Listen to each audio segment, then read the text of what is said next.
has maintained consistent growth. China is broadening its targeting abilities. Meanwhile, the U.S. is building up military forces in Asia while continuing to encourage communications between the two countries at the diplomatic and military levels. I'm Lisa Dwyer. Gas is $3.04 a gallon this morning, up a couple of cents in a week. I'm Rita Foley, AP News. This is 8:20 a.m. WCPT Willow Springs and streaming worldwide at WCPT820.com. We are Chicago's progressive talk, where facts matter. Now, your WCPT 820 weather update. From the Weatherology Weather Center, I'm meteorologist Paul Trombley. Daytime highs approaching 35 today. Under overcast skies with a chance for snow, winds out of the south, 8 to 15 miles per hour. Cloudy skies expected tonight. Mixed precipitation possible at times. Lows level off around 29. Snow likely tomorrow. Daytime highs approaching 34. Cloudy skies expected. About an inch of snow tonight through tomorrow. That's your latest Chicago weather update. Right now, 27. William is one of millions of Americans who uses GoodRx to save on the cost of their prescriptions. My oldest daughter, Camilla, 2 days old, she had to have open heart surgery. All of a sudden, she's on 5 different medications. It adds up at the end of the month. Me and the pharmacist got so tight. She said, GoodRx save you a lot of money. Saving that extra $200-300 a month. We're able to do all these extra activities, so it puts less stress on our household, and it puts less stress on our pockets. Download the free app or visit GoodRx.com and start saving today. GoodRx user compensated for their time. GoodRx is not insurance, but can be used instead of insurance. Chicago's progressive talk, WCPT 820, where facts matter. Welcome to Choose Views with Richard Chew. Get ready to dive into a world of insightful conversations and thought-provoking discussions. As progressives, our job is to have an all-inclusive, full-on assault with all of our players. A show that will focus on moving our political, social, economic, gender, and cultural conversation forward. And all of our players means all of our players. It's Choose Views. And now, here's your host, Richard Chew. Good Thursday morning, progressives. Yes, and welcome to the December 19th, can you believe it, 2024 edition of Choose Views, 773-763-9278. We are here. You can text us, you can give us a call, and we will talk with you. And if I like your text, which I always do, I'll read it or parts of it so that Henry can laugh at me and go, yes, you're being Mr. Goofy-faced, Richard. But anyhow, guys, welcome to Choose Views, 773-763-9278, Facebook Live, TuneIn Radio, YouTube, Twitter Stream, iHeartRadio, and yes, email me at richard@WCPT820.com. As always, catch all of our shows. You know where to do that by subscribing to our WCPT podcast on Apple Podcasts and Spotify. And that's where you can get my colleagues, my other great radio folks, Joan Esposito, Live, Local, and Progressive, Patty Vasquez, Driving You Home, and The Big Picture with Edwin Eisendrath, Out Chicago, with our great folks there and our other interviews. And, of course, the long version and the short version of Choose Views and many of our interviews and posts that we have there. So you can check us out, and you can get all of our good stuff, as you always hear me say, by checking out our Heartland Signal digital platform at heartlandsignal.com, where all the good stuff is. So welcome to the show. It's Thursday. We are clipping along. I go back to something that my aunt said to me years and years ago. She said, don't wish your life away. In other words, I can't wait. I wish it were the weekend. It'll come. The weekends come. It always comes. The weekend comes, and then the next week comes. So, we're getting close to the end of this week, and that means we're getting closer to Christmas, and then New Year's, and then starting off a new year, literally with a bang. And we're going to come out fighting, y'all. We are. I have a question that there's a couple of questions, and it's in part tied to something that I read. That Tom Hartman posted that I thought was really right on point the other day.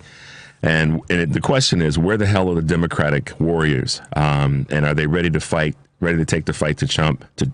I said, listen, I said it the right way. Are they ready to take the fight to Trump and his fascism and the GOP machine? And that leads to, so that question is relevant. It's going to be relevant every single day. And let me take a quick moment to do a little bit of early house cleaning. Today we have our good friend Kurt Hurner from Akron. Thank you. From Akron, that will be joining us, along with a gentleman named Marc Derrig, who is a chairperson with the Democratic groups in Summit County in Ohio. He's going to be joining us as well today. So looking forward to that. And then in the 7:30 hour, we will have another great guest with us, and his name is Marc Jarsulic, and he's with the Center for American Progress. So two people today that will bring us some great information on what's happening. And we've been really fortunate this week, going back to Monday with Roderick Dixon and Alfreda Burke, part of the Too Hot to Handle Jazz Gospel over at the Auditorium Theater. And I'm going to turn my phone off. Sorry about that, guys. And then we had, on Tuesday, we had Christmas Carol, Jacob Harvey from the Studebaker Theater, and I geeked out on the fact that he's part of the Fine Arts Building, which you guys found out that I love and have for years. So that was great to have him with us. And then yesterday, our good friend Kurt Mullet kind of giving us his holiday send-off, since he won't be back with us until after we get into the new year. And Kate Lincoln, who was with us yesterday with the immigration attorney that we had with us out of Texas. And man, did she bring some great commentary and observations about what's happening, really what's happening, and what's happened with immigration. And I have to give her, once again, a big shout out for the way in which she answered some questions that weren't necessarily tough questions, but ones that require her expertise. So look her up, guys. I don't want to let that slip by this morning. Look her up and make sure that you have a chance to really kind of lean into what she's talked about. And of course, if you want to hear that interview and share it with people, the reason that when I talk about sharing, the power of that is sometimes you need a third voice. We all do. We need a person who speaks to a topic maybe a little bit better than you do individually. And immigration is a concern, a big concern throughout in our country. But what she talked about in terms of factual experience is important that you guys get that clip and listen to it again. You can go over to Heartland Signal and check it out. Because what I want you to be able to sit back and do when you listen to that is say, how many people do I know? Who do I know that needs to hear what she had to say about what's really happening when it comes to immigration? And what immigration's real, ugly underbelly is all about. This is one of those times when I talk about sharing that, I'll give you a little bit of a playbook. Share something with somebody who you may have, and yesterday we talked about this. Brett called in and others called in talking about, because my question is, how do you deal with, my ongoing question is, how are we going to be dealing with the people in our families and our networks and our crews that, they slip and tell you, yeah, I voted for Trump, or I didn't vote at all. How are you going to deal with that? Well, one of the reasons that I talk about sharing is sometimes it's just easier to share something that someone else has said so that you can let that voice speak to a subject matter that's important. And immigration is one of those items. And with regard to what Kate said yesterday about the ugly underbelly of the conversation around immigration from other than the southern border, she nailed it. And so I want you guys to grab that clip from Heartland Signal and share that with, or not that clip, but that interview segment, and share that with people when they talk about the conversation around immigration, so that you can let someone that's an expert talk about what it's really about. So there, I just needed to say that because it's posted, it's there, and you guys can share it. Now, great guests this week. It's been awesome having the folks on with us the past 3 days. And like I said, we have Marc Derrig with us today, and that's going to be great. And then we've got Marc Jarsulic with us as well in the 7:30. In the 7:30 hour. Sorry about that, guys. Excuse me. Big cough. So, where are we going? Back to my comment about the Democrats that are fighting and they're going to be ready for the fight. And how do I want to position this? Are there going to be Democratic warriors that are going to step up and take the fight to Trump and his fascism and to the GOP? And I've seen some signs of it. And the signs that I've seen are promising to some extent. And then I've seen some others who are giving the impression that they're capitulating or considering capitulation, or we're just going to get along. We're just going to go along to get along. So that being said, I really want to point out the importance of Democratic leaders across the country in local, regional, and national offices girding themselves and stepping up, being ready to step up for the fight. See, just because someone says that just because someone gives you the impression that they're going to try to bully you around doesn't mean that you have to take it. It just, you can't allow yourself to acquiesce, particularly when you know that by acquiescing or acquiescence, your actions or inactions end up hurting so many people or causing harm to come to people because you didn't act. And so that's why I want everybody to take heed to what I'm about to say. I think that the Democratic leadership made a mistake in not having this young, brilliant fighter from New York be the head of the leader for the Democratic Party when it comes to the Oversight Committee. And I know you guys. I got two texts yesterday that asked me to talk about this, and we kind of ran out of time yesterday. But let me let you guys know, I'm aware of it. I didn't forget it or didn't look past it. It's just that we kind of ran out of time yesterday, and I want to package this into my overall conversation today, and that is about the Dems fighting and all of us fighting. I think that they missed an opportunity by not working hard to get ALC in that leadership role. The miss is on a couple of levels. First of all, no offense to the gentleman who is going to be in that role, but because that's who they selected. But the problem is, I think a lot of people want to see some changes, and they want to see some changes, and when we kind of repeat the same thing over again, it gives people not suspicion, but they question, what are we doing?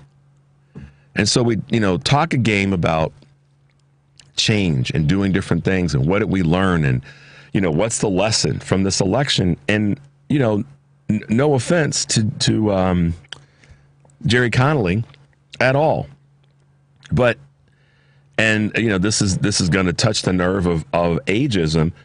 But if we're trying to bring younger folks into the party, if we're trying to bring younger voices, younger energy, chronological youth, and in politics youth or younger, then the Democratic Party has got to stop and say, in my observation, and this one, I didn't talk about this earlier in the week because I sometimes I like to let things, even though they're the news of the day, I like to let them bake a little bit.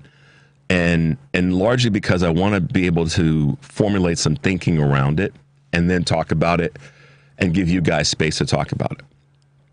And so if the conversation that the Democratic Party has been trying to have is, what do we learn from this election, and what do we want the party to look like and feel like as we go forward, and how do we, as I talked about yesterday, reach that 69 million folks that didn't even register, that didn't even vote. I can't say they weren't registered. What is one of the things that we need to do to inspire those people to come out? And for certain, repeating the old playbook is not part of that, because then the perception is, y'all didn't learn a damn thing. You're going to do the same stuff over again, which means that we're going to be in the same end result all over again. I could care less what the Republican Party does and how they run their shop. Okay? And I know we got to take a break because we're tight today with our guest. And, there's some things that the Republicans are trying to do right now with regard to what's happening with our budget. and all that.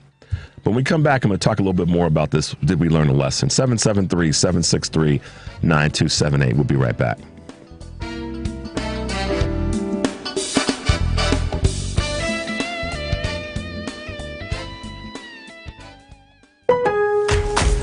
Lowe's knows that to win the job, pros need the best prices. That's why only at Lowe's, MVP's Pro Rewards members can get a volume discount on eligible orders as low as $1,500 at the Pro Desk.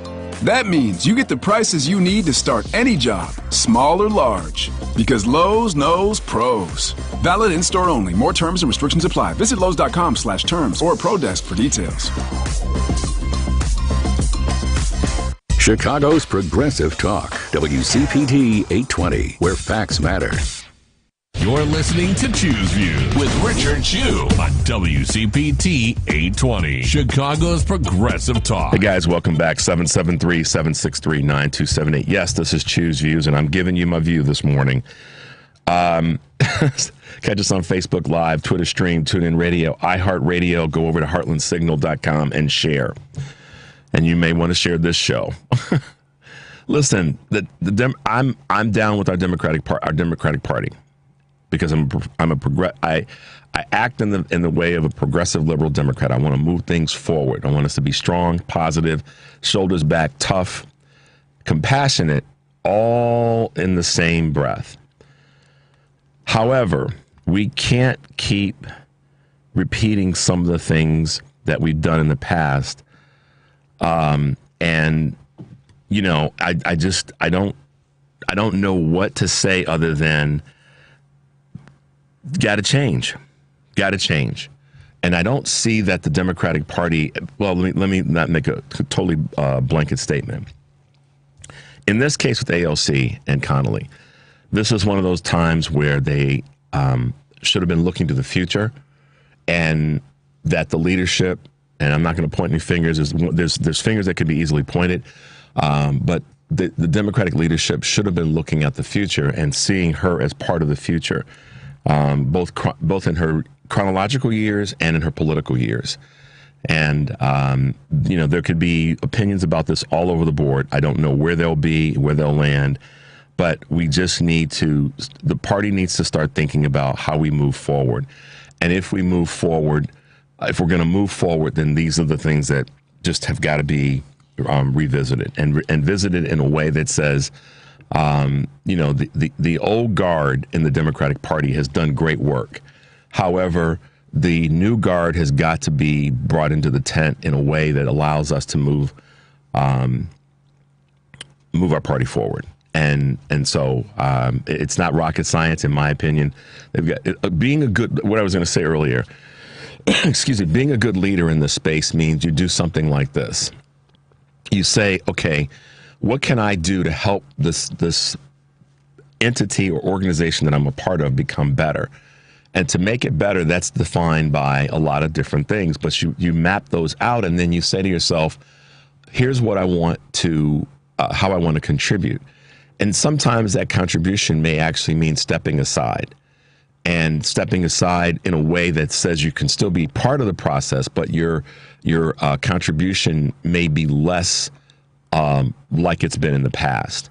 And then finding the people, finding the resources and all the rest that allow you to say, my vision for the future of this party or this organization is X. And this is how we're going to map this out. And these are going to be the players. And yes, all of our players means all of our players. That's how I look at it and say, to become stronger, 2, 3, 5 times stronger, you lean into that.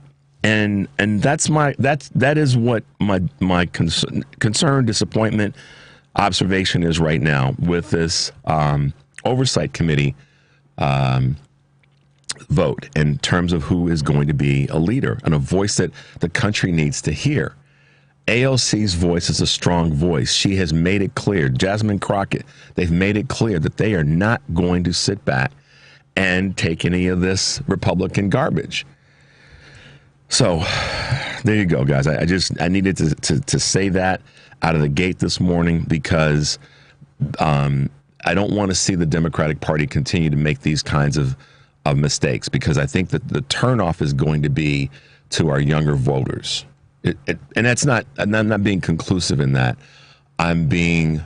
I'm somewhat being observational, but also hopeful that they kind of get out of their own way here and realize that they've got to make the changes that are forward thinking and forward movement changes, and that will help to draw in those people who decided to sit on the sidelines.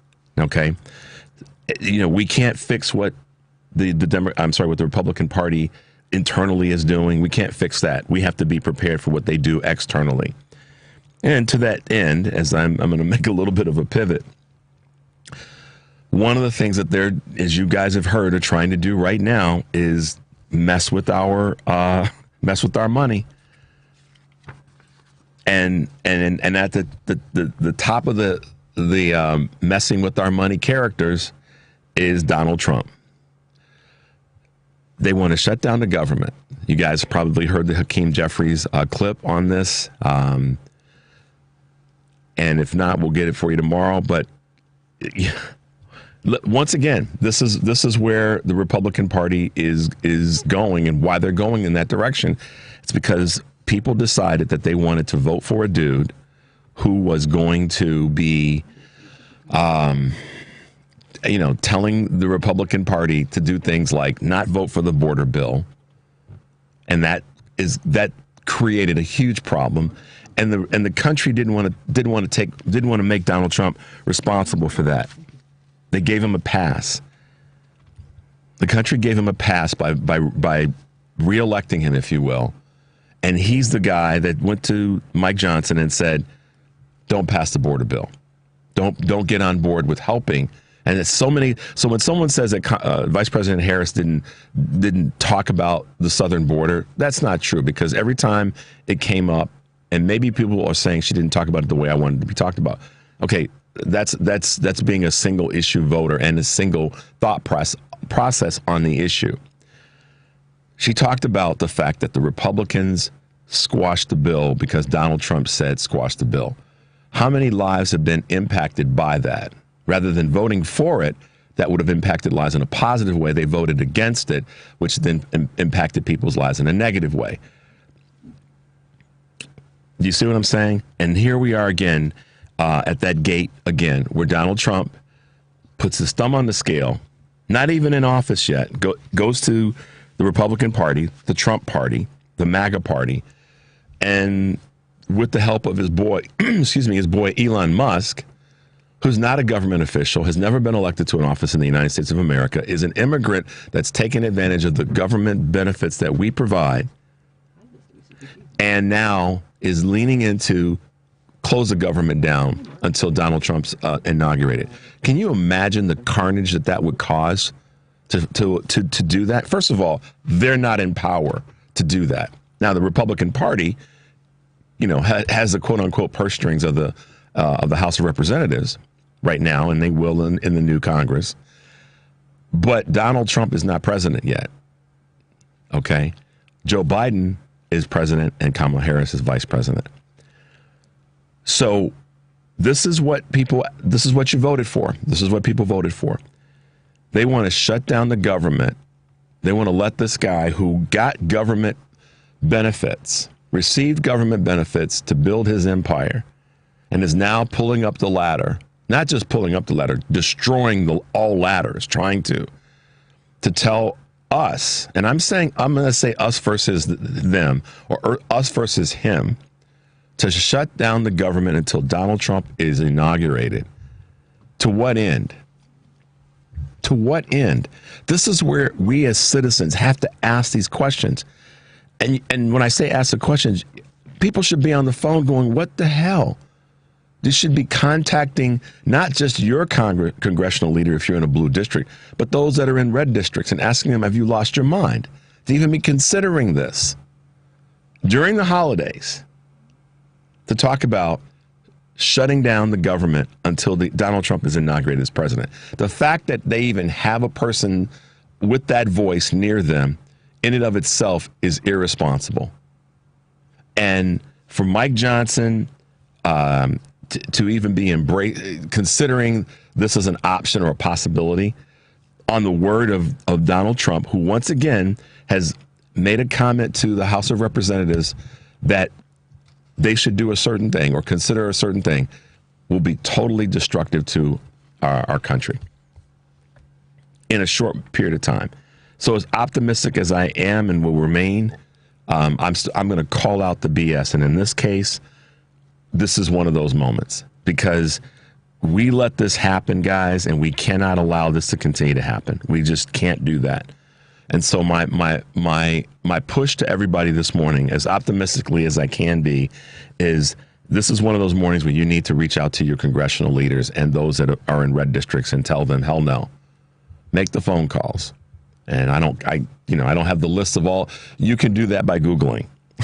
Get that information. You can go to the White House switchboard, or you can go to the congressional. Oh gosh, I just lost my train of thought. You can just Google the name of a congressional leader on the House side and tell them hell no, because that's a bit of insanity, and we cannot allow for that to be where we are. We know that, and listen, guys, this is something I kind of been saving, but may as well say it now. That's going to be the strategy going forward. It's going to be on us to make those phone calls to members of Congress when they start this craziness next month. This is where the fight starts. The fight doesn't just mean us being upset and yelling into the screen. The fight is picking up the phone and calling on a daily basis. And here's the thing you do. For those who may say, well, Richard, if you call their district, you call their office and you're not from their district, meaning the Republican representative, then call their local office. They all have local offices. Some of them have multiple local offices. Do the same thing for the Senate. Call Republican House members, call Republican Senate members, and tell them that what they're doing is garbage and we're not going to stand for it. That's part of the fight. Simple, easy, doesn't cost you anything. Carve out some time, a couple times a week, Monday and Friday. By the way, before you go home this weekend, Senator or Congressman, I want to let your office know Monday morning, hey, as you start your day off this week, I want to call and let you know we're not going to tolerate this garbage. So I asked the question, are the Democrats, are the Warriors ready for the fight? We have to be part of that team and the Warriors to be ready for that fight. So we're going to take a quick break. When we come back, we'll be with our good friend Kurt Hurner from Ohio, and we'll be talking with Marc Derrig. You guys sit tight, 773-763-9278. We'll be right back.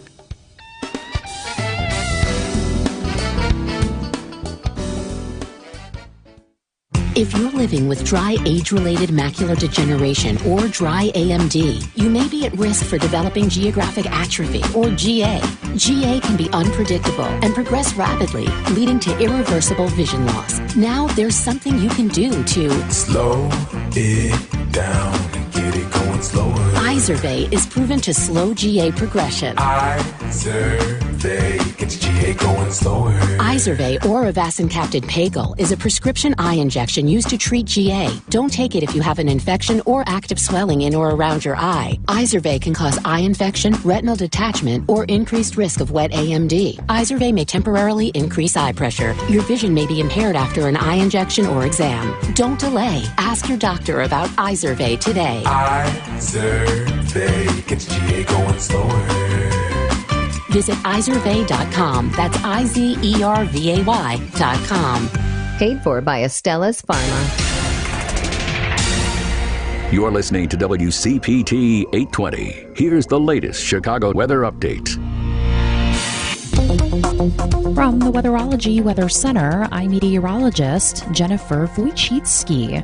We'll see a few scattered snow showers possibly today, otherwise cloudy skies with a high into the mid-30s. Winds out of the south at 10 to 15 miles per hour, gusting as high as 20. Then for tonight, a chance for some snow and freezing rain mixing at times. Cloudy skies with a low around 29. By Friday, a chance for snow early on, cloudy, high at 34 degrees. That's your latest Chicago weather update. Currently, it's 27. The Sports Cubicle. I could say the Bears' all-time leading scorer. I could say 18-year NFL veteran. But for now, I think I'll just say he's the head coach at Rolling Meadows. He's Robbie Gold. What made you go from playing football to coaching? I was coaching in another high school, fell in love with coaching. Football is a part of who I am, but it's also an opportunity for me to be able to give back and give these kids an opportunity at Rolling Meadows High School to understand what they could do as a group. The Sports Cubicle, Sunday nights, 9 p.m. on WCPT. Because facts matter. You are listening to WCPT 820. It's Choose Views with Richard Chew on WCPT 820, Chicago's progressive talk. Hey guys, welcome back to Choose Views, 773-763-9278. So I got a text, Henry, and I love it, that says, ooh, Richard, you got it backwards. Musk isn't Trump's boy. It's the other way around. President Musk and First Lady Trump. Excuse me, guys. I think that's from my man. I'm not sure. Looks like it might be from my man Brett, who's on the road. If that's you, Brett, please be careful out there. If that's not you, whoever sent it, kudos, because y'all don't play. I love it, man. They don't play. They bring the heat. All right, guys. Listen, we're gonna be busy this morning, so I got to keep my commentary short so we can enjoy the wonderfulness of the guests that we have. As usual, we like to bring you folks that are in a local space, that are doing some things locally and have the opportunity to help us better understand local politics, whether it be here in Illinois, in any other state in the country, and definitely in Ohio. With us this morning, of course, is our man Kurt Hurner from Akron, Ohio. Along with him, we have a gentleman from the Summit County Democratic Party. His name is Marc Derrig. Marc, good morning and welcome to Choose Views. Good morning. Thanks for having me. And Kurt, good morning. How are you doing this morning? Good morning, Richard, and thank you. I'm doing just fine. It's a little chilly here, as Mark will testify to, but, we're getting it done. We're getting it done. Well, listen, Mark, Kurt and I could talk forever and ever and ever. We're going to try not to do that this morning because we want to. I mean, we could, man. And you know Kurt, and you know he can talk, and so can I. So we're gonna kind of keep our foot partially on the brake this morning. I have been saying for the longest time, and now that we have, kind of come through this election, one of the things that I've been saying is that for us to regain quote unquote political territory, we have to start doing a better job on a local level when it comes to our local effort, our local party, our local organizations, to make sure that we get people who are in communities out to vote, voting for in local elections. And that means everything, getting involved with local organizations. And you definitely, in your career, both professionally and in the, for lack of better words, the political activist arena, you've been doing that. So take a couple of moments and tell us a little bit about your background and what you're currently working on and what you see is the future for the Democratic Party. Well, that's we need a couple of radio shows and a lot of time to get through all of that. Well, you can come back. It is a well, first, my background, I grew up in a union household. I have a union job. I've been, like anything else in life, you have to be involved. So I got involved early with my union, stayed active with my union, have been on the political scene with our union for the last 28 years.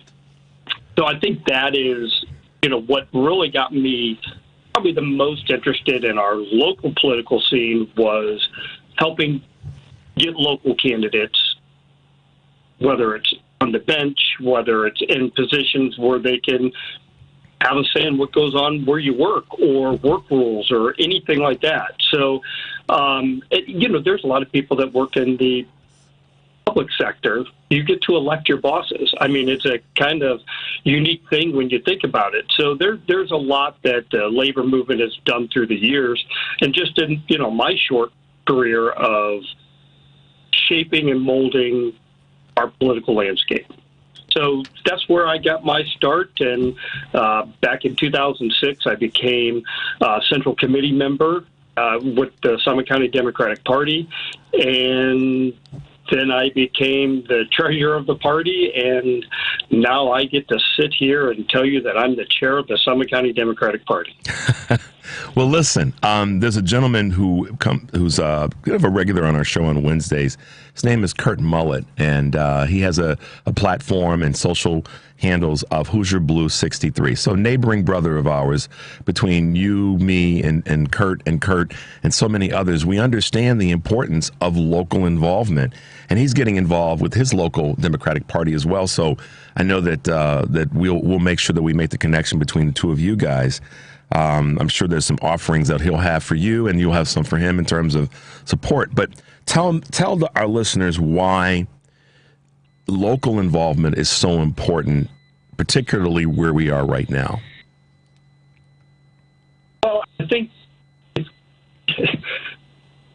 if you're going to tell somebody why it's so important to get involved at the local level, you just have to remind them that the person at your state house that's passing one of the most unbearable, unbelievable things that you've ever could imagine, and you're sitting there scratching your head trying to figure out, how did this idiot even get into politics? Just remember, they were probably on your ballot as a school board member or as a local candidate, maybe for a township trustee, and that's how it works. That's where this all starts. It all starts right in your own backyard, and that's probably the most overlooked spot. Everybody looks for our national stuff. Where do you think your member of Congress came from? They didn't just show up out of thin air. Very few people, if really any, ever started a career just running for Congress. They started at the local level. So that's really where you have to pay the most attention. This is the breeding and feeding grounds. We have here in Illinois a number of, Illinois has always had an impact on national politics, and you don't have to look too hard to see the number of national politicians that came out of Illinois, specifically Chicago. And we've got a pretty good, and I'd say that probably, and I'm not being a homer here in saying that, but I'd say that Chicago is probably more than any other big city in the country, of our top 10 cities, really known for that. The Chicago political machine, the old Daily machine, and all the rest of the monikers. But we definitely do understand local politics. And I want to ask you this question. How do we get a better message to the country, but to the to local markets, I say local markets, local communities, of the importance of that? What is it that needs to change or needs to be enhanced to get that message more readily available to more people, that we've got to get and stay involved in local elections? Well, if I had the answer to that question, I probably wouldn't be here today talking with you guys. I would be selling my books and everything else. That's a tough question, because there is easy answer. There's no one-size solution. We're in somewhat of crazy times, and I've had a lot of people ask that same question. There's a lot of people that are questioning our leadership, questioning how we message, why we message, and let's be honest, Trump's an anomaly. This is something we've never experienced before. National pollsters known worldwide for their high quality, their accuracy, their craft and what they do, and they're not even anywhere close, right? Mm-hmm. So I think we have to step back, and we have to just think, where do we go from here?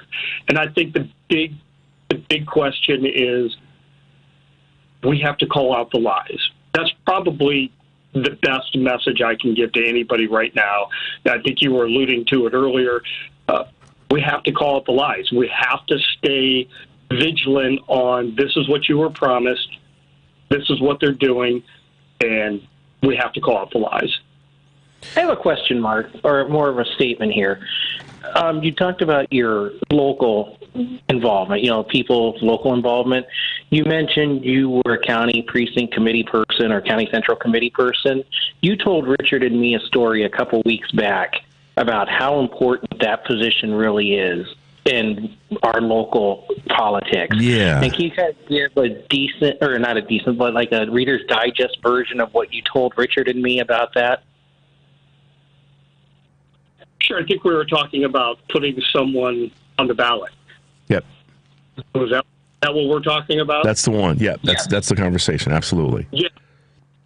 So, and your local, each political party, so both the Democrats and Republicans, they have their central committees. You have your organization, you have to follow state and federal laws and all that fun stuff. So we had a situation where we had a local judge retire, leaving a vacancy that under state and local rules required us to put someone onto the ballot for the voters to vote on with a very short period of time. And we had struggled to make our quorum, because you can't pass anything without a quorum, and we had our quorum by one vote and one person showing up. So it's super, super important not just to get involved with your local party, but also super important that if you do get involved, that you're active and you're going to participate, because it could have been detrimental to us. So the person that we ended up getting was one of our local judges, was a magistrate who we put on the ballot by one person. Now, she won the vote overwhelmingly, but we had one person was what we made our quorum by, and legally got this person on the ballot. They ended up winning, and they had to run again this past year in this general election cycle, and won the full 6-year term after that. So it's just super important to be involved, stay involved, and help get these people there, because they're the people making the rules and laws for you. Kurt is a good example of someone that is involved in local, both in terms of things that are happening in the state of Ohio, his work with Kent State, his historical perspectives. And as we go forward, and, this is something I was talking about before you guys came on, the situation that just took place on a national level with regard to the Oversight Committee, I positioned it as this is one of those times where the Democratic Party kind of stepped in the not best way possible as it relates to the youth of our party. So if you could, Mark, chat a little bit about that, and what does that mean? How do we go forward when it comes to the chronological and the political age of our party? Well, young people have to show up. It's that simple. If you're going to sit here and post your stuff on all the social media and bash our political system and how we all do it and talk about us old timers and we don't get the young people, you got to turn around, you got to show up, and you have to vote. Your message has to be at the ballot box. So I want as many young people as we can involved. I want more people showing up and being a part of the process. But it also means you have to get off social media and the internet and actually go knock on some doors and talk to neighbors and get out there. And you just can't wave your hand in the air on social media now. You actually have to get up there and talk to people. And that's it. And they got to show up and vote. I think we've seen this political cycle after political cycle that there isn't this wave of turnout from 18 to 22-year-olds making big differences in our election cycles. What about get out and vote? What about and as we kind of wrap up a little bit, because we will have you back because there's been lots of local stuff to talk about. But Mark, what are your observations about what you just said in terms of voter involvement? We had, if my numbers are right, somewhere north of 60 million folks that didn't even vote in this last national election. How do we, big question, but at least, not how do we fix that, but what are your observations about things that we can start to do to affect that? And I'm taking voter suppression kind of out of the conversation for a moment, because they're kind of cousins. But in terms of not participating, what can we do as problem solvers to affect that? I think the first thing we have to do is recognize, why are they not voting? When you talk to those who are registered and they didn't show up, were you just too busy that you forgot there was an election? And I think those days are long gone. Everybody knows what's going on. I think there is so much noise that people tune it out and refuse to, excuse me, they refuse to make a decision. We have a lot of people that just shut down and refuse to make a decision. How do we reach them? How do we get them to understand that importance? It's a good question that I wish I had the over, that wand, or I could just wave it and make them show up. I think it's having community conversations starting at that smallest level, neighborhood groups, local organizations, because people are going to trust their neighbor more than they trust a national, spokesperson. So it's always been true that politics is local, and I think that's probably where we need to start, is forming more of our local clubs and getting involved in your local organizations, because all politics is local. Yeah. Kurt, any last thoughts or questions for Mark as we wrap up? Well, I was just going to kind of add on to what he said about young people. There's a great quote, and it's from Hubert Humphrey. In fact, going back about 55 years or so, Hubert Humphrey was actually at Kent State University on May 3rd, 1968. And he said of the young people, if young people have enough energy and get up and go out and protest, they have enough get up and go and energy to go out and change things for the better. That's what needs to be done. People need to start, if you're going to protest, know what you're protesting, because I really think that was a problem with some of these people this past spring with the whole situation with the Middle East and Gaza. They didn't know what they were doing. They were just protesting for protesting's sake, but they didn't really know, and they didn't have the get up and go and the gumption to go out and actually change things for the better. So, Mark, what are your plans, though, for 2025 locally? Do you have some plans to maybe get people involved in starting to have the conversation with the neighbors in the area and in the community, so that we can at least get 2025 going and then build on to 2026? Yeah, absolutely. That's, as chair of the party, I get a lot of breaks and a lot of time off. It's a lot of fun. We are, the day after the election, we're already planning for 2025. We have over 179 races on the ballot this year in Summit County. We're the fourth largest county in the state.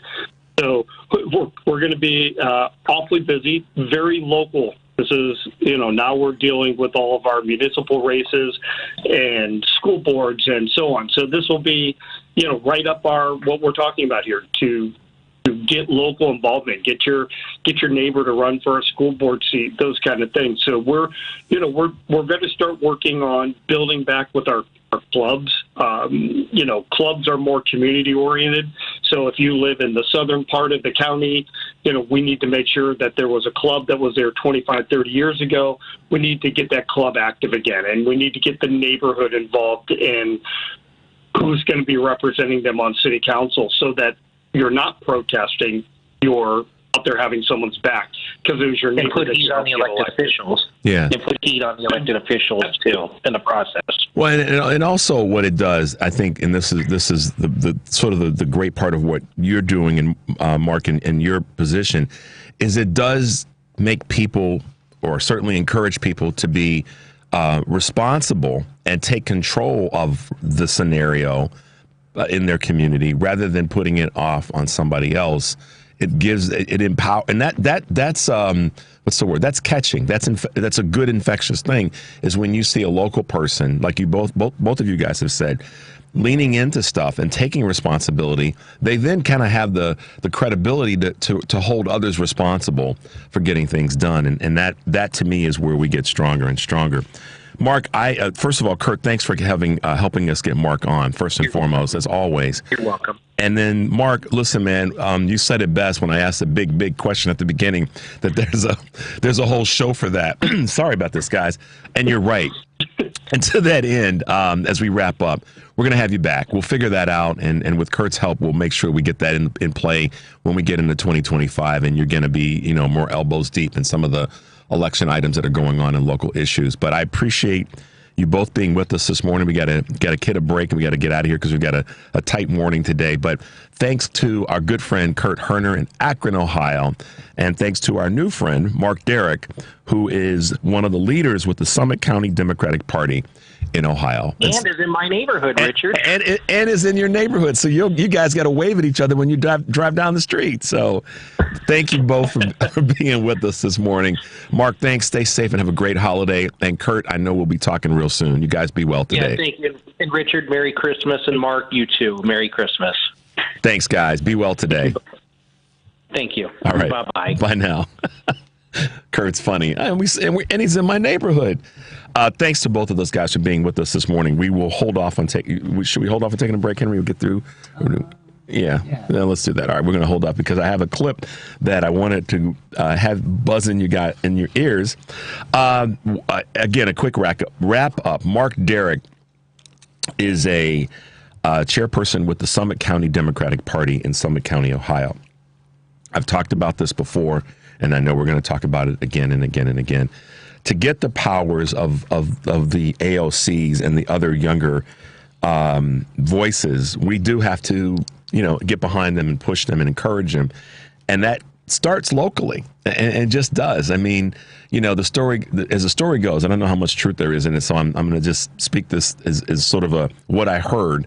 AOC was, she was very vocal when she worked in the bar or restaurant that she was a part of. That voice started there, and look where she is now. There's so many other parts of our folks in our party that are like that, and that started. I mean, we talked to Congresswoman Robin Kelly, who started locally, and Lakeisha Collins, local. We've got to really, really retake that territory, guys, and I'm going to be championing that as we go forward. We talk about this here at the station. What's next? How do we go forward? And part of it is making sure that we're leaning into the local politics that are taking place and local candidates that can be those big voices on a national level. And as we get to the top of this hour, in terms of some local things that I want you guys to be aware of, kudos to our folks here in Chicago, and kudos to our people on a state level. We obviously, you guys may have heard, and I didn't talk about it a lot, but, Mayor Johnson kind of got his oars in the water and got his wheels lined up the right way and scrapped the property tax hike in the budget plan. And the good news, or the reason that news is good, is I think he realized that you got to listen to the people that are part of your constituency, and you got to lean in and listen to the people who are your partners in terms of being elected as politicians in any area. And here in Chicago and in the state of Illinois, that definitely has to happen more. So kudos to the mayor for getting his head right. And I say it that way because that's how I mean it. And that he realized that the city council and the citizens of the city of Chicago and have to have a say in what goes down in this space. And the city, did pass their fiscal year 2025 budget with no property tax increase, and that's a good thing. I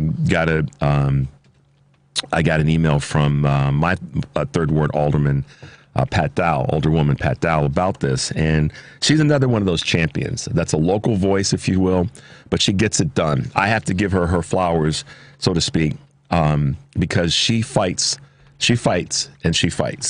for the city of Chicago. It could be a micro issue like getting a stoplight installed, or a stop sign installed in the community, in the ward. Or it could be on bigger issues like public safety. And in this case, as it relates to the city budget, she is a fighter. And if you don't know who Pat Dowell is, if you're here locally in Chicago, You need to Google her name and look her up. She is one of the champions here in the city of Chicago, and I'm proud to be part of her ward. So shout out to 3rd Ward Alderwoman Pat Dow. Those of you who've been in Chicago for a while, is another local thing I wanted to talk about. Years ago, there was a tragedy that took place on the near south side of Chicago at what was formerly known as a club called the E2 nightclub, where you guys may or may not remember, this is basically at 23rd in Michigan. There were a number of people who died and were injured due to a failure in the city, not in the city, but in the building's entry and exits, and a fire. It was a horrible night. And so, based on what I've received this week, there is an emergency demolition that's going to be taking place of that building because of some of the remaining issues with that building's safety. And so, again, kudos to 3rd Ward Alderwoman Pat Dow for leading the charge to make sure that gets taken care of. Some cool things that are happening as we get to the top of the hour, and I'll get these in very fast. There's a new holiday rom-com, Christmas in Chicago, that's going to be taking place or being filmed partly filmed up in Lincoln Square. So kudos to our neighborhoods for bringing that to us. And Amtrak is to boost its Midwest rail service as part of the Union Station makeover, which is coming. So that's going to be kind of cool to see taking place. The Chicago Hub Improvement Program is definitely going to be leaning into improving Union Station and also the boosting the rail service through Amtrak. And last but not least, in terms of local stuff, kudos to Lieutenant Governor Juliana Stratton, who's been on our show, and kudos to our Governor J.B. Pritzker. They have made it clear that your medical debt won't impact your credit score. So kudos to them. They're doing the right thing for the right reasons, as the Lieutenant Governor is quoted, doing the right thing for the right reason. $72 million of medical debt has been erased for over 52,000 Illinoisans. That's a budget decision that improves the state's budget, but it also improves our economics because if folks are relieved from that medical debt and can spend it on other things, save the money, invest it, that's a good thing. So kudos to our local folks. I wanted to get that in. We're going to take a quick break, guys. 773-763-9278. We'll be right back.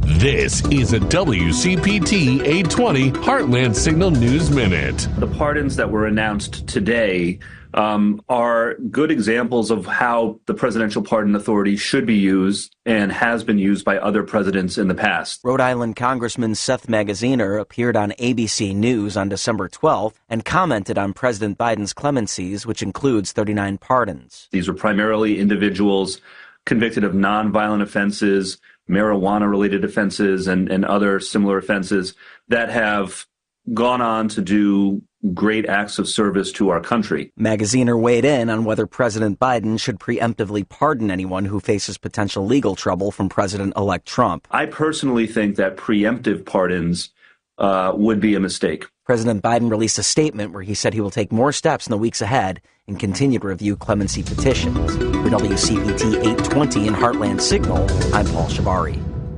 Hi, this is Joan Esposito. 2024 is just about over, and we are taking a deep breath before 2025. WCPT is so grateful for our loyal listeners who've been with us day in and day out. In appreciation, WCPT is giving you a chance to win a $25 gift certificate at Fry the Coop restaurants with 9 locations throughout Chicagoland. Listen to win during my show, Richard Chu's Views, Monday through Friday, 6 a.m. to 8 a.m., and on Patty Vasquez, Monday through Friday, 5 p.m. to 7 p.m. Fry the Coop is Chicagoland's answer to Nashville Hot Chicken, a fast, casual eatery that can bring the heat. Each piece of made-to-order chicken is juicy, flavorful, and spiced to perfection, whether you want it crazy hot or no heat at all. Fry the Coop satisfies your hot chicken fix. Fry the Coop with 9 Chicagoland locations. For more information, visit frythecoop.com. Eat local fried chicken and come get your happiness.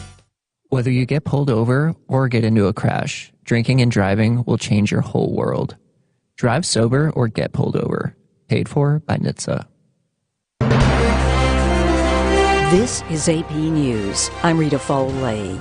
Luigi Mangione is expected in court this morning. The AP's Donna Warder. The man accused of gunning down the CEO of United Healthcare on a Manhattan street is scheduled to appear in court in Pennsylvania today for a preliminary hearing on forgery and firearms charges. A person familiar with the matter says Luigi Mangione is also expected to waive extradition, clearing the way for his return to New York. If the judge in Blair County, Pennsylvania authorizes the extradition, Mangione could be brought back to New York to appear in state court for arraignment as soon as this afternoon. Mangione faces charges of murder as an act of terrorism in New York for the December 4th killing of United Healthcare Chief Executive Brian Thompson. With just days to go until the big holidays, workers at 7 Amazon facilities are beginning a strike this morning.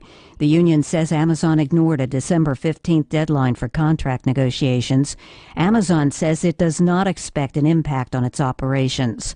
President-elect Trump says it's full of giveaways to Democrats. He's slamming a plan that would have prevented a government shutdown, and now lawmakers are scrambling. The AP's Kevin Frecking. It was already going to be a heavy lift for Republicans and Democrats to come together on a bill that would avoid a shutdown before midnight Friday, as well as provide $100 billion in disaster aid and $10 billion in economic relief for farmers. But that heavy lift got much more difficult on Wednesday when President-elect Donald Trump came out against the bill. Late into the night, House Speaker Mike Johnson worked at the Capitol to try to engineer a new plan.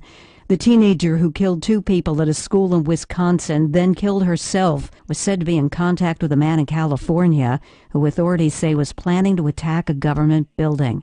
This is AP News.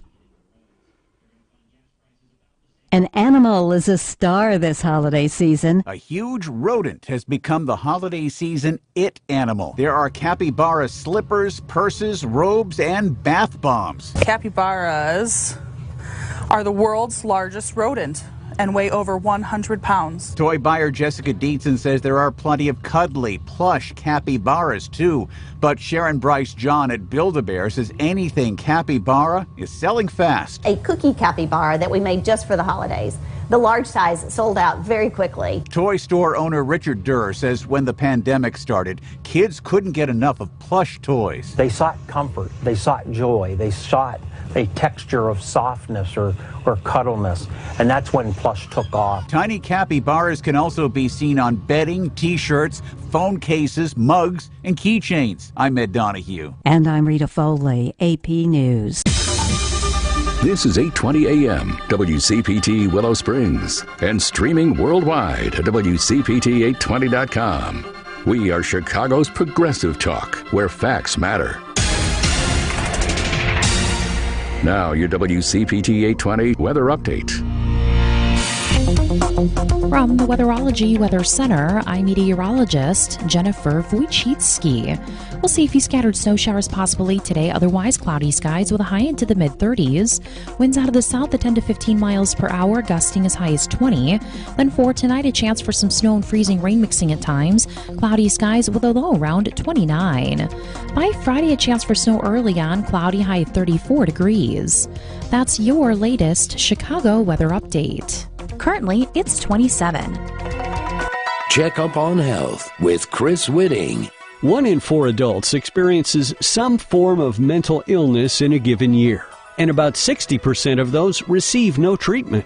Andrew Sperling from the National Alliance on Mental Illness says while schizophrenia is the most common serious mental illness, major depression is a close second. People will experience depression over their lifetime, but when it falls into severe clinical depression and recurs more often, those are people we define as having major depression. About 9 million Americans living with major depression. And it can also be associated with suicidal ideology. It's obviously very dangerous, and suicide is an enormous killer in America. Up to 38,000 Americans this year will take their own life. Certainly more than automobile accidents, more than homicide. Huge mortality associated with depression. Treatment is vital. More than 90% of those who die by suicide had one or more mental disorders. With Checkup on Health, I'm Chris Whitting. Hey Google, play WCPT. Streaming Chicago's progressive talk from TuneIn. Welcome back to Choose Views with Richard Chu on WCPT 820 AM, where facts matter. Take it away, Richard. Hey guys, welcome back to Choose Views. Thanks for being with us, and thanks to my man Kurt Hurner from Akron, Ohio, helping us and coordinating a good conversation with Marc Derrig. Follow him, guys. I didn't get a chance to ask him how can you find him, but Google his name, and you can, or send me a request, and I'll get you his information. But one of the things that I'm committed to is to make sure that I can be a connective tissue, if you will, for the folks that we need to support throughout the country, whether they be a local person like Marc or they be a national person. One of my key objectives is to do that and to provide you guys with a connective tissue or a link or whatever, so that you can get involved. Like I said yesterday, even though with our guest yesterday that we had on, Kate Lincoln Goldfinch, this woman is on the front line of something that is hard as hell now and going to get harder. So we have to stay behind those folks. We have to let them know that we've got their back. And sometimes I can tell you just from the text that I get on the show, and when I get an email, that little bit of messaging from somebody, a complete stranger necessarily, stranger in the sense you don't know them, but somebody that's looking out for you that says, "Hey, Henry, stay in there, dude. I got you." Imagine how much more wind it's going to put under Kate Lincoln Goldfinch's wings to get an email or a text from somebody that went to her website or went and found her and said, "Hey, we appreciate what you're doing." How Marc's going to feel to get a message from somebody that says, "Hey, Marc, we understand the importance of local politics and local effort. I got you."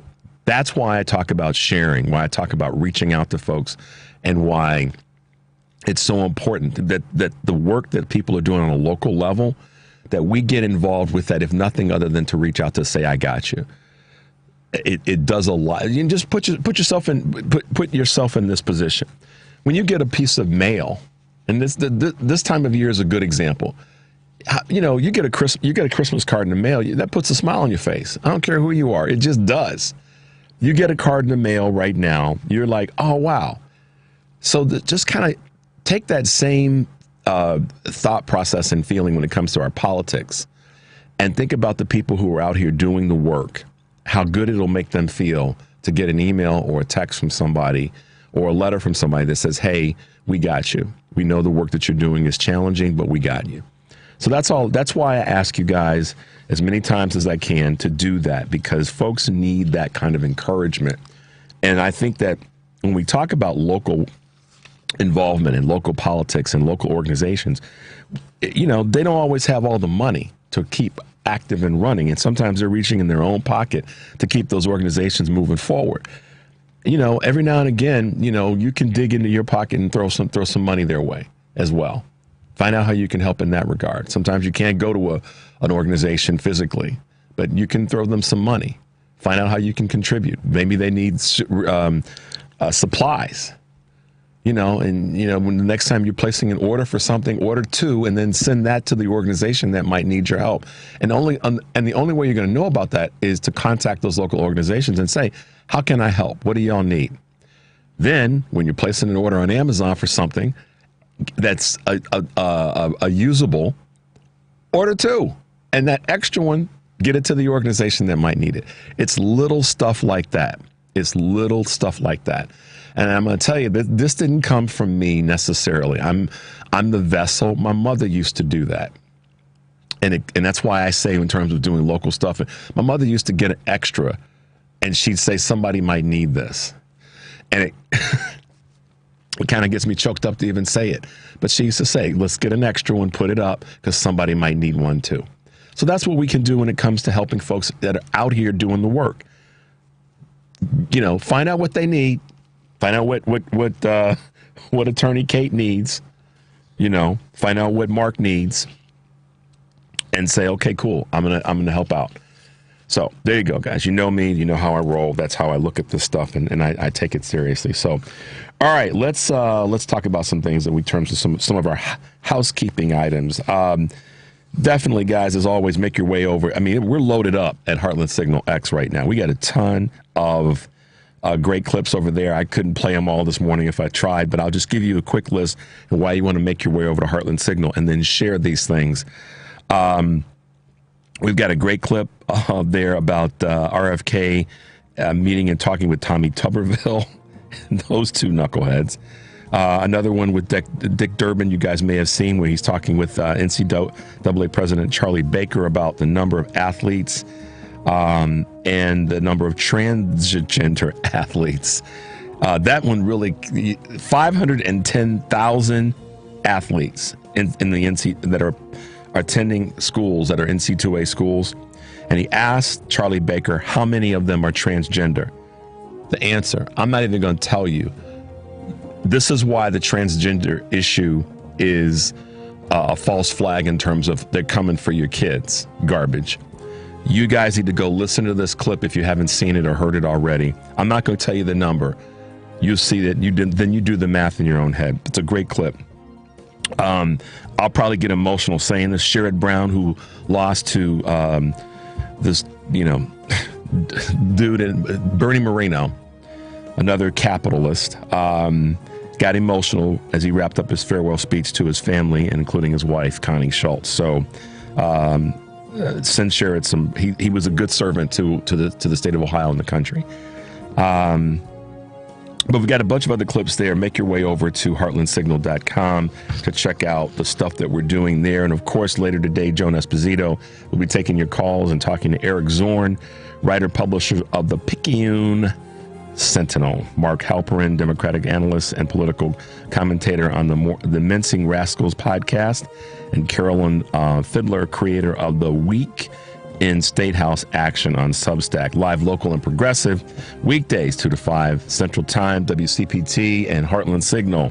Joan Esposito. Tonight, 5 to 7, Patty Vasquez will be joined in studio by guest host Dan Schaefer. Driving it home with Patty Vasquez, weekdays 5 to 7 here on WCPT, that's Central Time. And of course, as a reminder, Choose Views has 2 new podcasts, Choose Views full episodes and Choose Views featured interviews. You can get those, obviously, at heartlandsignal.com/choose-views. Check us out, guys. Henry, we got some stuff to give away. I heard it's chicken, or at least some gift cards. So here we go, guys. Fry the Coop is the destination for hot chicken in Chicagoland, giving a Southern original taste here with a Midwest touch, whether you want heat or no heat. Featuring chicken sandwiches, tenders, chicken and waffles, and now nuggets, all delivering happiness in each and every crunchy bite. Proudly not using seed oils, frying all of their menu items in 100% beef tallow. Stop by the Coop today. Yes, you can, at one of the many locations from Oak Lawn, Chicago, Elmhurst, Darien, Prospect Heights, Tinley Park, and Bolingbrook. You can have no heat, mild, medium, hot, or crazy insanity. Burn the roof of your mouth. And celebrate the holidays. To celebrate the holidays, Fry the Coop gave WCPT some $25 gift cards for a little gift to you guys as listeners to our show. So it's a contest. And the number today is 4. Fourth caller gets the gift card for the day. Contest running on WCPT 820 are open to listeners 18 or older and residents of the greater Chicagoland, Northwest Indiana area. 1 entry per person, 1 winner per household. Void where prohibited by law. Listeners may only win or qualify to win once every 30 days. Complete rules are available on our website at WCPT820.com by clicking the contest tab. There you go. It's a mouthful, but that's what we do here, guys. 773-763-9278. We're going to take a quick break and we'll be right back.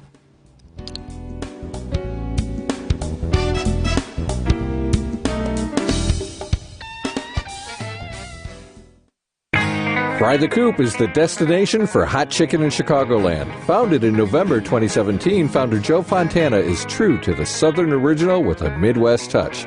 Heat or no heat, featuring fried chicken sandwiches, tenders, and chicken and waffles. And now, 6, 12, or 30-piece nuggets that deliver happiness with every crunchy bite. Fry the Coop never uses seed oils. They fry all of their menu items in 100% beef tallow. Stop by Fry the Coop today and try one of their 6 heat levels: country, no heat; mild, medium, hot, crazy, and insanity. Fry the Coop has 9 locations throughout the Chicagoland area: Oak Lawn, Chicago, Westtown, Portage Park, and Lincoln Park; Elmhurst, Darien, Prospect Heights, Tinley Park, and Bolingbrook. Open Monday through Saturday, 11 a.m. to 9 p.m., and Sundays, 12 to 8. For more information, please visit frythecoop.com. Eat local fried chicken and come get your happiness. WCPT 820, Chicago's progressive talk, where facts matter. It's Choose Views with Richard Chew on WCPT 820, where facts matter. Hey guys, welcome back to Choose Views, 773-763-9278. Yeah, got a contest, guys, so give us a shout and we'll get you a gift card if you're the right caller.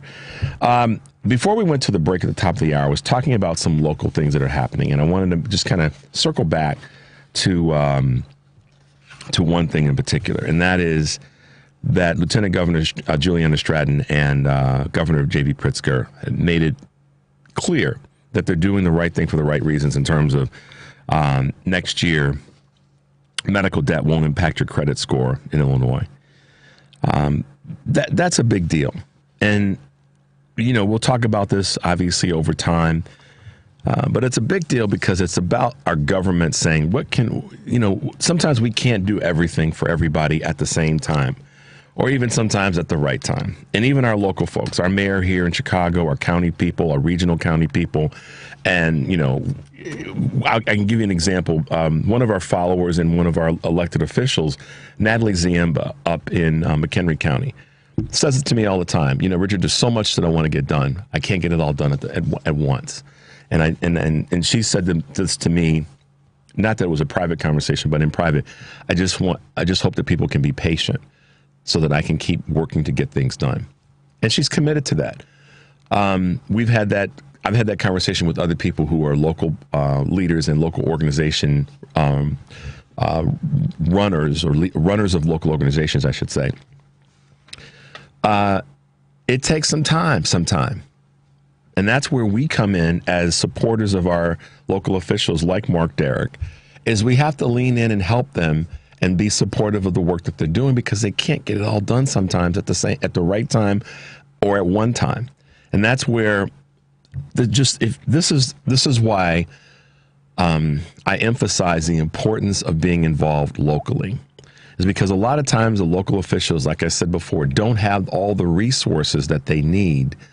And sometimes the most important resource is knowing that there's a person there that may be a volunteer that they can have to help get certain things done. And what that does for you, I believe, is it then gives you the understanding that, yeah, this is tough.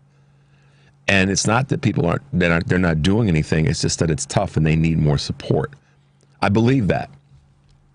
And I believe that if we can, get behind what they're doing and help them understand that that it's not easy to do in terms of the effort, that it's encouraging for you, but it's really encouraging for that elected official or that person that's been appointed to the head of an organization that might be a volunteer, not necessarily a volunteer organization, but a small organization that's doing local work. So I promise you guys I promised you guys that we're going to talk about local items, and we're going to continue to do that time and time again. My other good friend and colleague, Allison Longenbaugh, who's out in Naperville, city council person, same thing. Hard work, local, but those local items make a difference. And so, both of those ladies deserve shout outs for taking on local politics and being elbows deep to make sure that things get done. So shout out to Allison this morning, and shout out to Natalie, shout out to Mark in Ohio, and the folks that are doing the local work. We've got to get behind them. And Mark said it this morning, that involvement gets people inspired. So And most definitely shout out again to our lieutenant governor and to our governor Pritzker for them making a decision to do the right thing to help many people here in the state of Illinois, which is going to ultimately help our economy. See, that's the thing. You can't dog politicians all the time and not have a vision to say, hey, you know what? This is how that's going to help people. It's not going to hurt anybody. This is another one of those times where focused with the right energy, progressive liberal Democrats do things to help folks, not to hurt people, not to take anything away.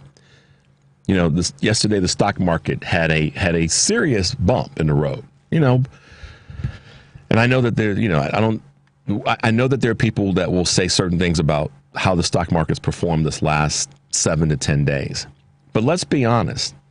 The things that are peripherally happening, for example, having this external wealthy dude known as Elon Musk having influence on the House of Representatives and the way that they're perceiving our budget, our federal budget, i.e.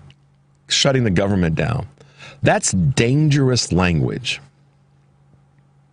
But yet, people voted for that out of willful ignorance, as my good friend Bob Sherrill says, willful ignorance, or just stubbornness and arrogance. And do you realize how many people would be impacted by that happening? Did you take a breath and go, damn, a lot of folks could get hurt by that? Or were you just so willfully hateful of people who were brown skinned or may love differently than you do, or want to see that that the children get fed to go to school? Are you that sad and angry and disappointed in your life and that PO'd at the world that you're going to vote, you're going to lie to yourself that it was about eggs and the price of gas when we knew it really wasn't? But you'd rather see this turmoil that's taking place now than you would like to see people fix things and move things forward like our great governor and lieutenant governor have done here in Illinois. And that our mayor got his head right. And y'all know I would say that to his face. He made a promise or ran on a certain thing, and he tried to test the waters, and folks said, no, we're not doing that. That's how it works. But he got his head right, in my observation. But we've got to remember that this phrase, elections have consequences, at no time better is this true right now. You know, the turmoil that's taking place for the House of Representatives is because people decided that they were going to give this dude a pass. And what's so funny about this conversation from the right all the time, and I do say all the time, maybe I should say oftentimes, from the right, you always hear them saying, well, the Dems have, George Soros, who's messing up with everything. He's creating this, he's causing that. Y'all got Elon Musk. And he has not his thumb on the scale, he's got his whole palm on the scale.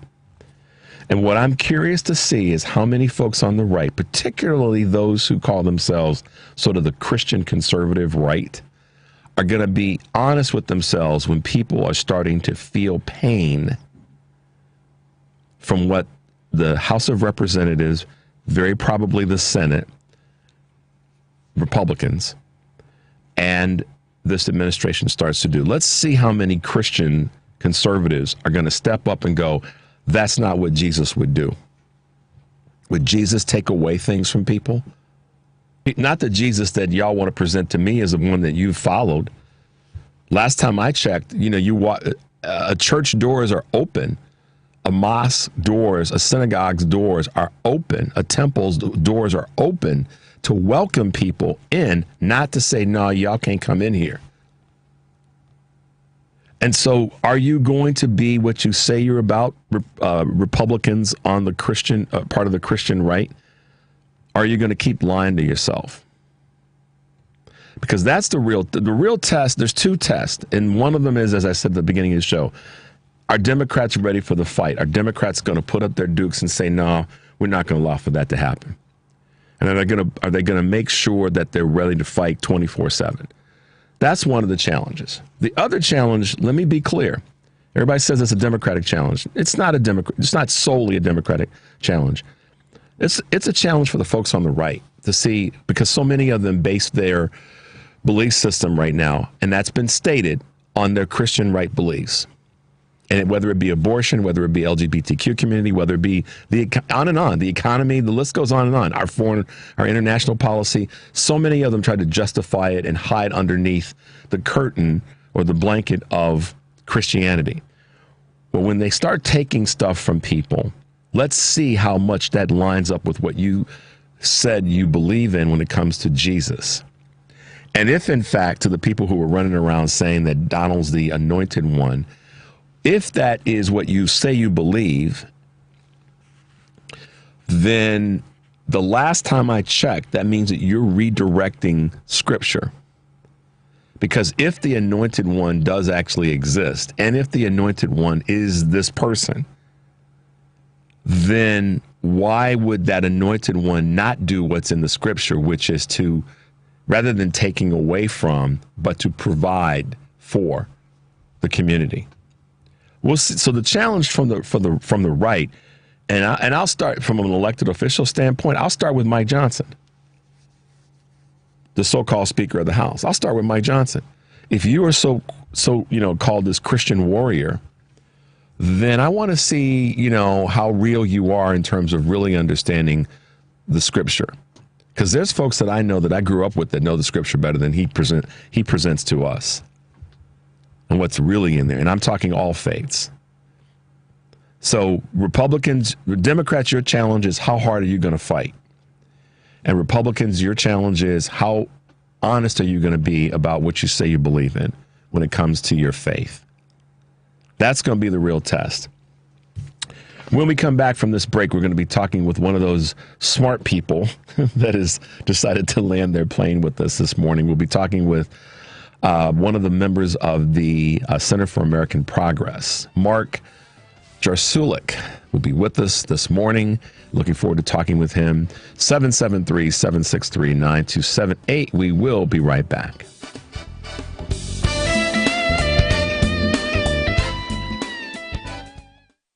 Hey there, it's Carrie Joy with your Work Money Minute.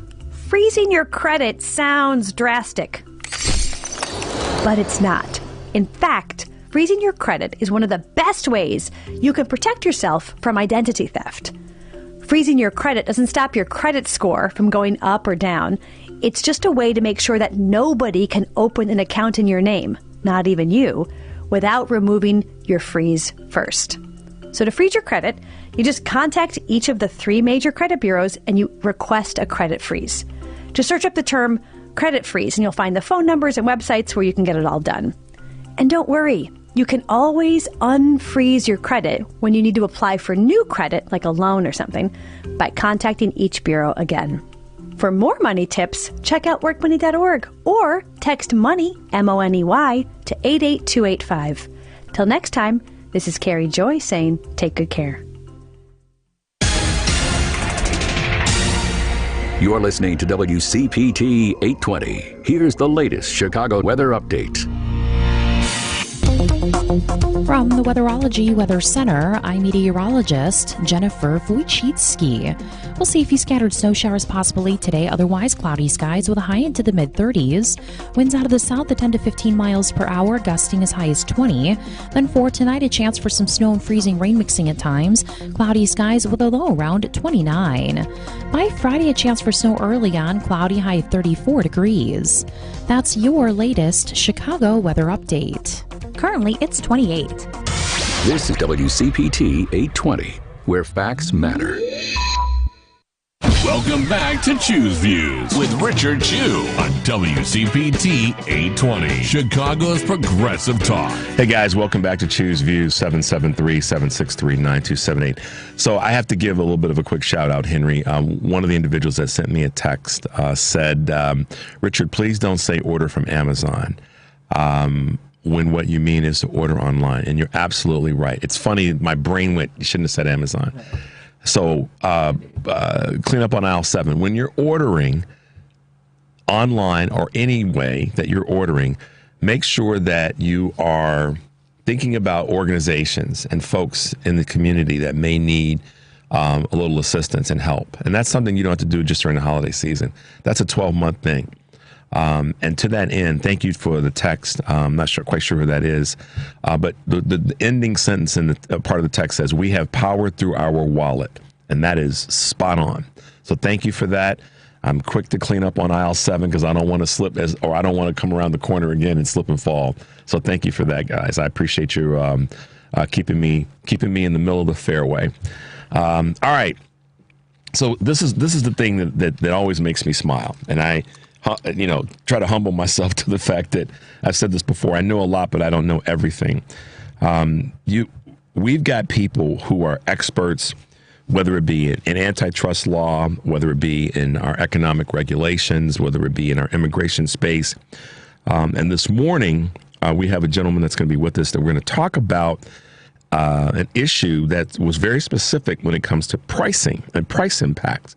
And from the Center for American Progress, we have with us this morning Marc Jarsulic. Good morning, Marc, and welcome to Choose Views. Good morning, Richard. Delighted to talk to you. Thank you. Can you hear us okay on your end? Yes, you're coming through loud and clear. All right, perfect. Well, listen, Marc, yesterday, I'll just say this real quickly so you know. Yesterday we had Kate Lincoln Goldfinch on. I don't know if you know her or not. She's an immigration attorney down in Texas. And Kate was talking about immigration and areas of her expertise. And that's why I'm so excited and that we have you on this morning to talk about the impact of pricing and what your organization has been leaning into for a long, long time. Let's remind everybody. But also in the sense that you have kind of your thumb in the middle of this pie when it comes to grocery prices and the impact that they've had and will continue to have on our economy. Talk to us, I know broad question, a little bit about what you're specifically leaning into with this Albertsons Kroger decision and grocery prices. Well, Richard, as you probably know, Kroger and Albertsons are two of the largest supermarket chains in the country. Between them, they have about 5,000 stores, and they propose to merge. That is to become one company. Yep. And the effects of that caught the attention of the Federal Trade Commission under Lena Khan. And the reason it caught their attention is that because these companies are big and often dominant players in local geographic markets, a merger would have effect on the prices that people paid for groceries. And so the FTC brought a suit to block that merger. And they had good reason to do so, I think. Well, let me ask you this question, and I know we've talked about this merger during the course of the year, but help me remember what was said by, was it the Kroger, one of the Kroger C-suite people, I can't remember his name now, that during COVID, or in the height of COVID, and since, the decline of the impact of COVID, he did admit, in part, am I correct? You know where I'm going with this, that their prices had been set high and that they hadn't really retreated yet from that space. Do you know what I'm talking about? I do. One of the ways that people follow the behavior of corporations like Albertsons and Kroger's and others is to look at the margins. That is the percentage amount they mark up their costs when they're determining retail prices. And the FTC actually did an interesting report before this suit when they were looking at grocery prices in general. And what they discovered is that during COVID, large chains raised their markup, that is, raised their margin from a previous peak of 5.6% in 2015 up to 6% in 2021 and up to 7% in 2023. So you raise the markup, just by a few percentage points. That amounts to real money, both for the corporation and for the people who are buying their groceries in their stores. So, okay, this is a little bit of a political question. I know that you have to be, in many ways, neutral or bipartisan.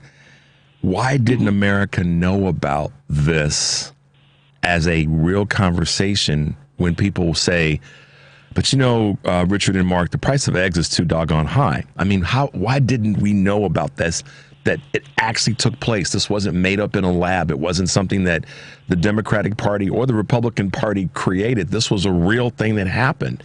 Where did the ball get dropped there, Mark? Well, it's very difficult when you're looking at any industry, like the grocery chains are part of a food distribution industry. Unless you know the details of how that industry is organized and what it does. And finding specific data is not easy. The FTC wrote its report in part because it had access to information that it requested from industry participants.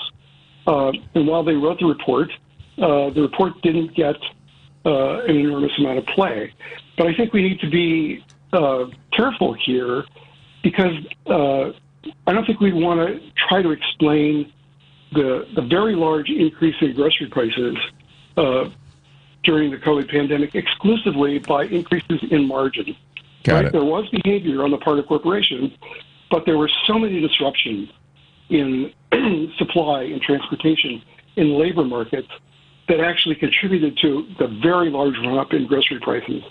And it was easy, in a sense, for the behavior of corporations to get lost in that environment. Mm-hmm. That is, what they were doing was a part of a much larger increase in price. It certainly advantaged them. It certainly disadvantaged their customers. But it was kind of an opportune moment in which to raise their margin. Got it. It's a complicated issue, and there were other pieces that made it even more complicated. And sometimes, I know you know this, and you're a professional in this space, and you've got a great career in this space. It can get complicated, and people don't like complicated stuff. I mean, is that a fair statement? Everyday folks don't like complicated stuff. Oh, absolutely true. It's hard to break through with complicated explanations for phenomena that people observe and are, in some ways exercised about. Yeah. Go ahead. I'm sorry. No, I was just going to say, and the complexity of these kinds of issues is illustrated by the kinds of information that the FTC or the DOJ have to gather, analyze, and present clearly to a court before they bring a case related to a merger. That is, they have to go through a process where they do economic analysis, where they subpoena the documents that are internal documents that are written by corporate executives and employees to find out how the markets in which they operate are actually working, who their real competitors are, and what their strategies are.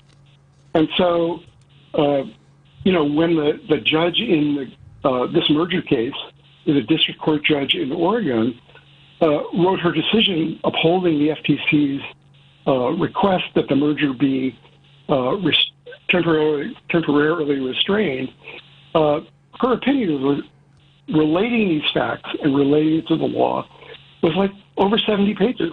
Right? Very few people are going to have the time and patience to go through a 70-page legal opinion to find out just why the FTC thought that this merger would have an impact.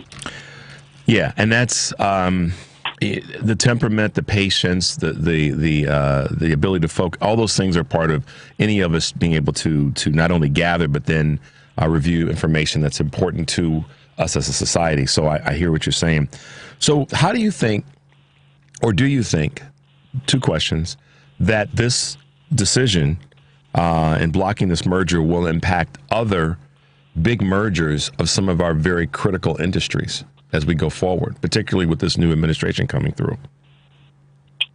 Yeah, well, that really is the big question, because I think there's been discussion in the financial press, the business press, for some time that it's more difficult to get a merger and acquisition through, given the stance taken by the FTC and the DOJ under the current leadership. And now that the new administration is coming in and they've already announced that they've got new leaders chosen for both those agencies, the discussion has changed dramatically. Now the press is saying, oh, it looks like it's going to be a great season for mergers and acquisitions. It looks like it's going to be much easier to buy and consolidate in various industries because the federal watchdogs are going to take a more relaxed attitude. By virtue of the people who are in leadership of those agencies, and this is, this is where I think, and you can add something to this, or you can correct me for what I'm about to say. This is where my concern is that Americans will tune out because of what you said and what I said in the previous question about complex issues and complex information. People sometimes just don't have the temperament or the time to go through it. And so my concern is that people will tune out when these kinds of things come to the forefront as it relates to what will ultimately impact when they go to the store to buy groceries or when they go to the gas pump to get gas, and the list goes on and on. I mean, what are your thoughts in that space? Well, I mean, I think you're exactly correct. When you change leadership and the leadership decides that it's not going to be as vigorous in enforcing law, in this case competition law, you don't hear about what they don't do, right? That is, mergers and acquisitions can go forward, and that's just the the ordinary course of events. No objections are raised, and no one notices. We've heard so much about Lena Khan and the leadership at DOJ because they've been very vigorous in enforcing competition law. And in the process, they've saved people money. But when new leadership decides that they're just going to stand aside and let consolidation take place, no one is going to know that. Yeah. So, Mark, you've been in this space for a long time, and I always like to know how someone got to where they are and what's their history, what was their on-ramp. And, as a senior fellow and chief economist for the Center for American Progress, what took you down that path? How did you end up being where you are at this point in life? Well, I will keep this very short. I was an academic. I was teaching economics at the University of Notre Dame and actually living in Chicago. No, you didn't. Happily. Did you live in Chicago? Yeah.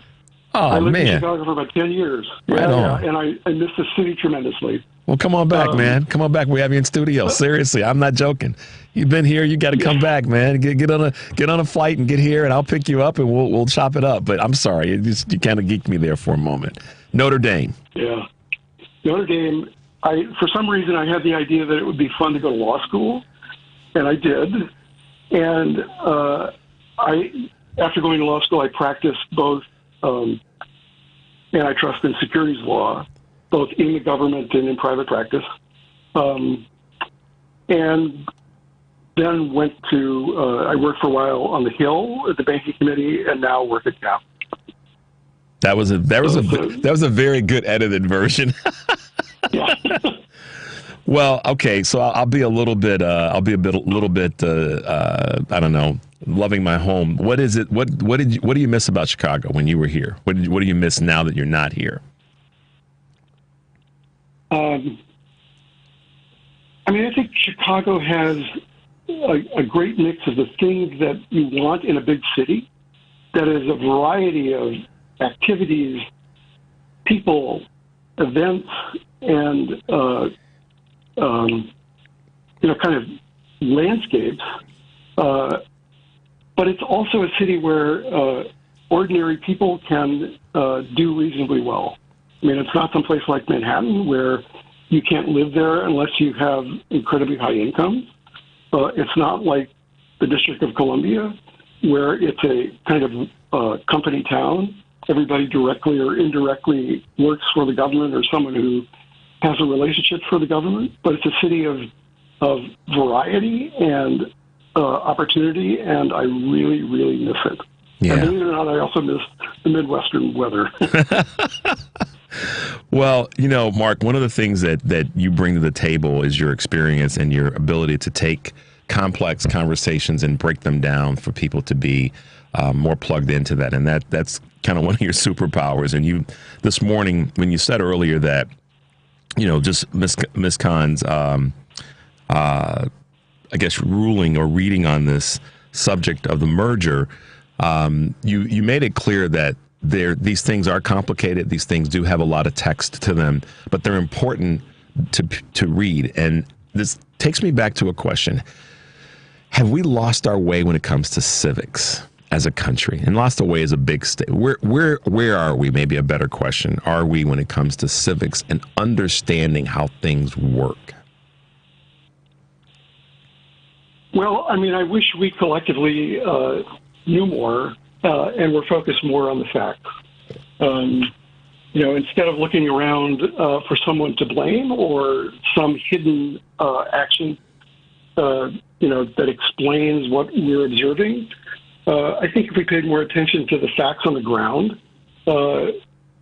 we'd be better off. And you can relate this to the competition story in various ways, and you can talk about it in fairly reasonable detail. For example, this merger in Chicago of Kroger and Albertsons was going to mean something to the people in Chicago because these are big chains that compete with each other. They compete with each other under banners in Chicago. So Albertsons is the company that owns Jewel Osco. Yep. And Kroger owns Mariano's. Yep. And if you read the decision by the judge, they quote company documents where they say that Kroger is Albertsons' main price competitor, and that Albertsons is Kroger's main price competitor. And there are documents that say we at Mariano's send our employees to the Kroger stores, that is to the Jewel Osco stores, to check their prices on a regular basis, right? Yep. And vice versa. So, if you allow that competition to go away, the likely outcome is the prices go up, and that affects people. So, if you can get people to focus on those kinds of facts, to recognize that these kinds of abstract policies related to competition and market structure affect their pocketbooks at on an everyday level, and they're the structure of competition is taken into account by the business people who set the prices that they pay. I think you get a different view on the importance of someone like Lena Khan. Yeah, that's a good way to summarize that. Listen, I was serious when I said, you got to make it back to Chicago. We'd love to have you in studio if that ever were to work out. But in the meantime, I definitely want Mark to be able to have you back on, because your message and your commitment to this conversation is something that's going to be, it's been important prior, but it's going to be really important these next 2 to 4 years. And I'm hoping that that you'll be willing to be back with us to kind of give us an update of some of the things that you're seeing, not just with individual legislation like this Albertsons Kroger decision, but with others that are important to our economic policy. So thank you so much. And let me ask you this one last question. Is there a way for people to get involved, regular, everyday folks, to get involved with the Center for American Progress? Is there a way for folks to kind of say, hey, I want to raise my hand. What can I do? How can I be part of the organization or do, work with the organization? Is there a component there for that? Well, I would suggest that people take a look at our website. We spend a great deal of energy and time writing and reaching out to people about things that we think are important. And if people have questions or comments about things, there are ways to engage with staff in that way. And I would encourage people to look at the Center for American Progress website. Absolutely. Marc Jarsulic, Senior Fellow and Chief Economist at the Center for American Progress. We appreciate you being with us this morning, and we look forward to having you back again in the future, Marc. Thanks for taking the time today. Great. Wonderful to talk to you, Richard. You too. Have a great holiday season and stay safe, okay? Yep, you too. All right, bye now. All right, guys. Take a deep breath after that one. Marc Jarsulic, check out the Center for American Progress. Guys, when I talk about getting involved, why not? If you're trying to figure this stuff out, you want to be more dangerous, you'll be able to punch back on real understanding about economic policy, that's a spot to go. And I could care less for someone who says, yeah, but Rich, they take the liberal. Yeah, right, they do. They take the liberal viewpoint. You're doggone right they do. And they're smart as hell. Because we're about to have some dumb A's that are going to be in this administration. So we need this kind of, work and talk from people like Marc Jarsulic and others at the Center for American Progress, because they're smart, they're not stupid, they're not knuckleheads. So there, I said it. All right, so Henry, do we need to pivot to who our caller? All right, let's go to Joe. Joe, I guess you're the hot chicken fry the coop winner this morning. Is that correct? Uh-oh. Did we lose Joe? I don't know. All right. Well, did you get his information? You're going to do all that. Okay. Oh, are you there? Did we lose him? Oh man. All right. Well, Joe, listen, congratulations. Enjoy your gift card, and Henry will make sure we get all your information. So listen, guys, one of the things that was critically important about what Marc Jarsulic said from the Center for American Progress, at least in my take, is that I asked the question, what's happening with civics? Is civics lost? Where are we in that space? And the truth of the matter is, we do have a deficit when it comes to people being involved and being aware. And I like what Marc said about that as it relates to making sure that people know more and that are willing. And it's a lot of times it's complicated stuff, but we do have to have more involvement. And you heard me say earlier when we were talking with Mark Derrig about getting involved in local. And I've said that for a long, long time. And Marc Jarsulic from the Center for American Progress really kind of leaned into that as well in terms of people being more involved. And I think that if we want to see change, not if, I know people want to see change, and I know that we want to, put our thumb in the proverbial dike in the wall. This is one of the ways in which you can do it. This is a resource for folks to be able to have a little bit better understanding of the things that are important to our economic scales. There's a clip that I wanted to play for you guys the other day. We didn't get to it, but as when I knew that we were going to have Marc on today, I thought the clip on tariffs. Do you now? Okay, is that one still good to go? Let's play that one for him, Henry. I just watched a easily 75-year-old man learn what a tariff was in real time as he stood in line at the health food store.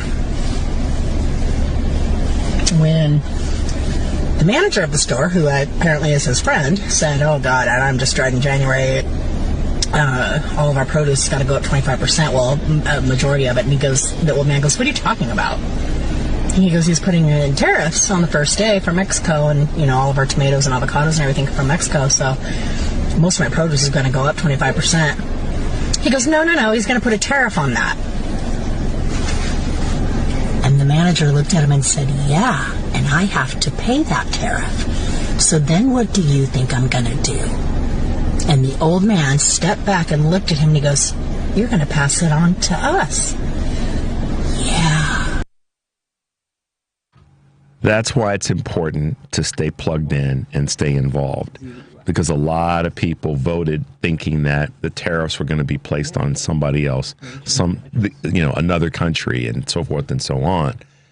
But in fact, real time, this person had the experience of it's going to be coming out of your pocket. And it's sad in many ways because a lot of people, put out the aura that they know more. Listen to me, young boy, young girl. We know more than you do. We're smarter than you. And the irony behind this is the many folks on the right like to criticize and trash talk the quote unquote liberal elites and the smart people and, this, that, and the other.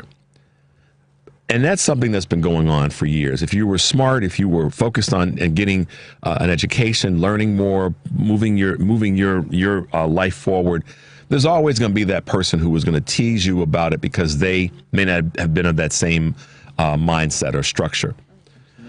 But here we are today where we've got grown folks leaning into their ignorance, their willful ignorance, or leaning into their arrogance and stubbornness that trash talk the quote-unquote corporate elite,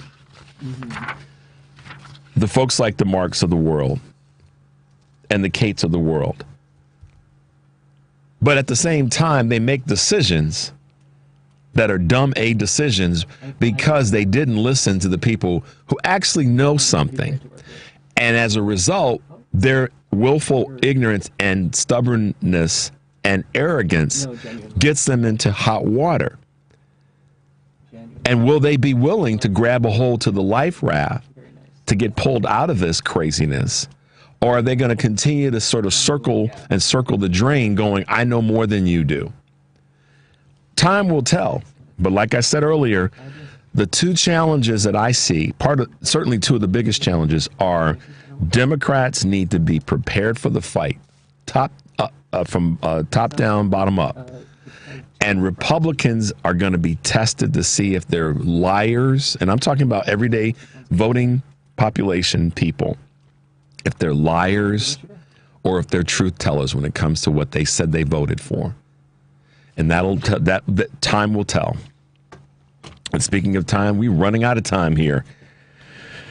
So what does that mean? You guys got to take a deep breath. Make your life count. Because guess what? We'll be back tomorrow. We'll see you then.